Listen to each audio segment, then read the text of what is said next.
Il n'y a pas que le cul dans la vie. Être asexuel, ça veut simplement dire ne pas avoir d'attirance sexuelle. Il y en a qui font l'amour, il y en a qui ne font pas l'amour, il y en a qui se masturbent, il y en a qui se masturbent pas. Salut, moi c'est Alix. Moi c'est Hervé. Salut, moi c'est Anna. On est asexuels. Et aujourd'hui, on est là pour répondre aux idées reçues sur les personnes asexuelles. C'est parti. C'est parti. C'est parti.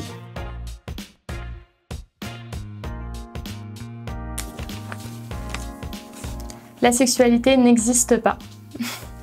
Certes, le terme est plutôt récent, mais c'est quelque chose qui a toujours existé, qu'on peut retrouver dans pas mal d'écrits. Je crois qu'on est 1% de la population, donc là comme ça 1% ça fait pas beaucoup, mais au final ça fait quand même de nombreuses personnes. En fait c'est extrêmement douloureux quand on entend ça. C'est vrai que quand on en parle autour de nous, les premières choses qu'on entend c'est t'es sûr que c'est pas ta libido, t'es sûr que c'est pas, t'as juste pas trouvé le bon ou la bonne. Enfin plein de choses qui ramènent au fait que la sexualité n'existe pas en tant qu'orientation sexuelle. On est comme ça, on ne choisit pas d'être asexuel. Intégrer le A dans LGBTQIA+, c'est reconnaître que la sexualité ça fait partie de la communauté LGBTQIA+, et donc c'est hyper important.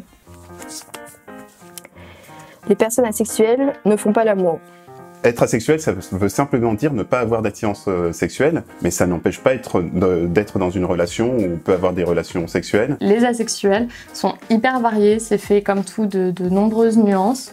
Il y en a qui font l'amour, il y en a qui ne font pas l'amour, il y en a qui se masturbent, il y en a qui se masturbent pas. La sexualité est un prisme, il y a différents niveaux. Personnellement, je n'ai pas de libido, mais ça dépend de tout le monde et chaque personne est différente dans tous les cas, que ce soit dans la sexualité ou partout. Donc on peut pas faire une généralité. Faut arrêter de mélanger le sexe et le désir. L'un n'est pas intrinsèque à l'autre, enfin les deux peuvent être indépendants. On peut très bien faire l'amour sans désir parce qu'on est amoureux et qu'on a envie, comme de regarder un bon film, en fait on a envie de partager un moment avec la personne qu'on aime. Les personnes asexuelles sont célibataires toute leur vie. Ouais.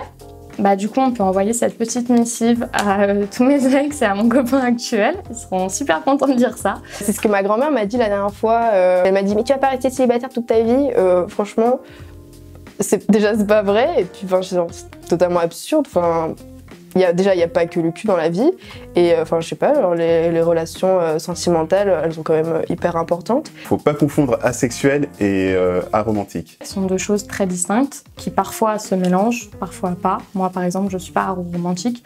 J'ai extrêmement besoin d'être aimée et d'aimer en retour. Les aromantiques ne trouvent pas d'intérêt dans la relation amoureuse. Et donc moi, en tant que personne asexuelle aromantique, je n'ai jamais ressenti le besoin d'être en couple. Donc on peut être asexuel et ne pas être aromantique. On peut être aromantique et ne pas être asexuel. Enfin, moi, il se trouve que je suis les deux. Personnellement, j'étais en couple avec des personnes sexuelles toute ma vie. Depuis 2 ans et demi, je suis en couple avec quelqu'un qui est très hétéronormé, dans le cadre vraiment de la relation amoureuse hyper dépendante de la sexualité. Les gens associent de la sexualité au célibat parce qu'on est dans une société où beaucoup de choses quand même, beaucoup de discussions tournent autour du sexe et donc on part du principe que toutes les personnes ont des relations sexuelles alors que c'est pas le cas. Les personnes asexuelles ne peuvent pas et ne veulent pas avoir d'enfants. Perso, moi je veux des gamins, je veux plein de gamins et je suis sûre que je pourrais les faire. Alors c'est une question que je me pose parce que quand on est asexuel et qu'on ne veut pas avoir de relations sexuelles, on va pas se forcer.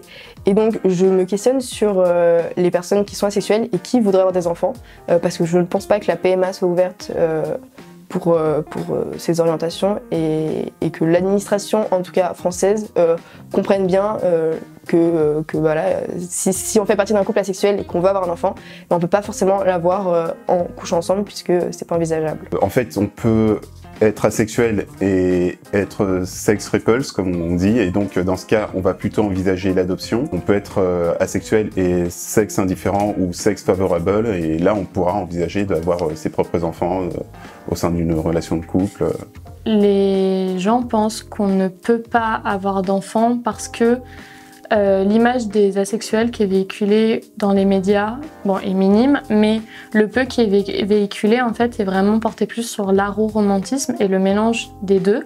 Ça manque cruellement de nuance du fait que c'est une sexualité qui a encore très peu de visibilité. C'est un sujet hyper important qui n'est pas du tout représenté. On en parle très peu, il y a très peu de gens qui sont au courant et il y a aussi énormément de stéréotypes et de phrases que les personnes non asexuelles peuvent dire et qui sont pas du tout agréables à entendre. Et donc c'est le moment de s'instruire sur la question.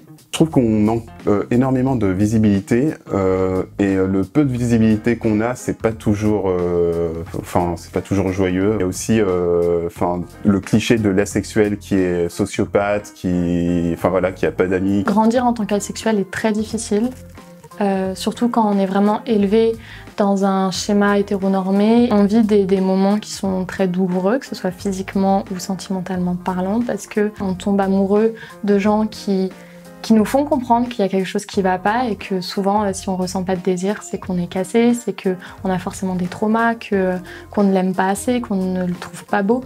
Et ça crée énormément de douleur en fait et de difficultés à évoluer. Je suis fier d'être asexuel. Je parle facilement de mon asexualité, donc c'est pas quelque chose que je vais cacher en fait, c'est quelque chose que je revendique fièrement, j'ai pas de problème par rapport à ça. Je suis fière d'être asexuelle, mais c'est vrai que la société n'est pas du tout faite pour nous, et donc ça peut être très frustrant et très désagréable dans certaines situations. Donc honnêtement, ça dépend des moods. Des fois, je suis contente d'être asexuelle, et des fois, je me dis, en fait, le système n'est pas du tout adapté à ma sexualité. Avec mon asexualité, je sais que je me suis fait beaucoup de mal, on m'a fait beaucoup de mal, et j'ai fait beaucoup de mal à autrui. Et l'idée qu'aujourd'hui, en fait, des adolescents, ou même des jeunes adultes ou des enfants grandissent et vivent ce que j'ai vécu me rend malade.